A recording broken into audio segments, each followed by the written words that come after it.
God is good, and all the time. So I would plead with us that again, when we get to our offices, we get to our homes, we read the first letter of St. Paul to Timothy, chapter 3, verse 1 to 13. What we read today. You realize that in the church, from bishops to women to deacons and all that, St. Paul gives the character, the attitude that we must have. And I was telling myself, what I wouldn't be a bishop, but these qualities, character, they are not only for bishops, for all of us. Fantastic, wonderful, and it should make us better Christians, so that where the bishops will go one day, we shall also what? We shall go. Where the bishop is, that's where the church is. So we also aspire the gentleness, the self-control, the temperance, the hospitality, all these things. They are important for us. So please peruse this particular passage again. In the gospel reading, Jesus tells us, he's making us aware that he has power over life. And when things have gotten to the point nobody,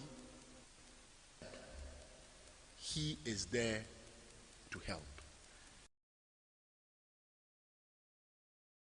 The Greek, and it says monogenes, the only begotten what?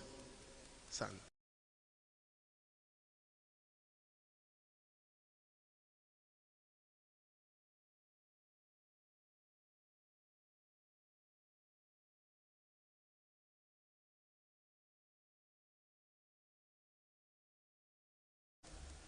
But there is no relationship between you and your what?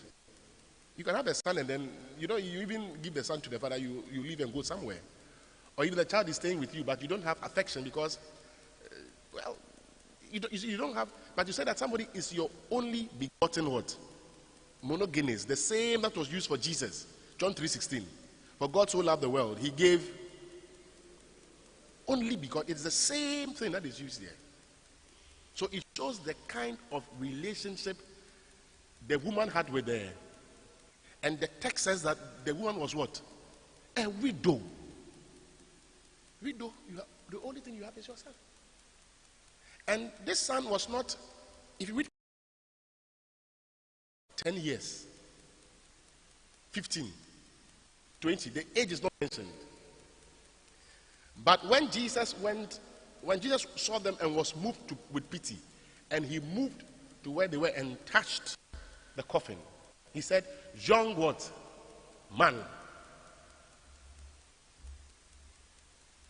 Nia eskos. Nian eskos. A word that shows, sure, you are a young man, but you are basically below 40 years. A young man. So, like,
in your house, even before you came today, things are dead.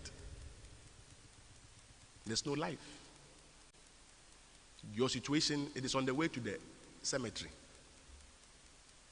What you are in your spiritual life, in your finances, in your family life, yeah. May Jesus be moved with pity. Just like he gave this widow. May he come to our aid. Because, sure, we may have husbands and wives and children, but we depend on him. That is the message. He's the only one we can depend on. He's the only one who can give us life like he gave this young man. May he come into a situation where sometimes you go everywhere. They have declared your case useless. They have declared your case dead. Oh, may God, he who has pity, God of mercy and compassion, look with pity that he would visit us and change our story and change our narrative and make us better persons. That even when everybody thinks, sure, we are done, the situation has ended, it has culminated to where it ends. Oh, yes. The Lord will come and will change it. And as Ephesians 3:20 says, I love it so much. The things that God can do are beyond what? Our imagination. Are beyond what we can even what? Ask. This woman did not ask Jesus to come and bring her son back to life. She was not like the centurion, as we saw yesterday, who went to see the Jews to go and no. She was not like Jairus, who went to Jesus that my daughter is at the point of death. No. She was not like the woman who bled for how many years? 12 years. Who would move. She was not like Bartimaeus, who was screaming, Son of David, have pity on me, my eyes are... No. She was walking with the crowd, going to bury the child. It was done. But even without anyone telling Jesus, he was moved with pity. May he be moved with pity for our situation and visit us and change the story for us. Amen.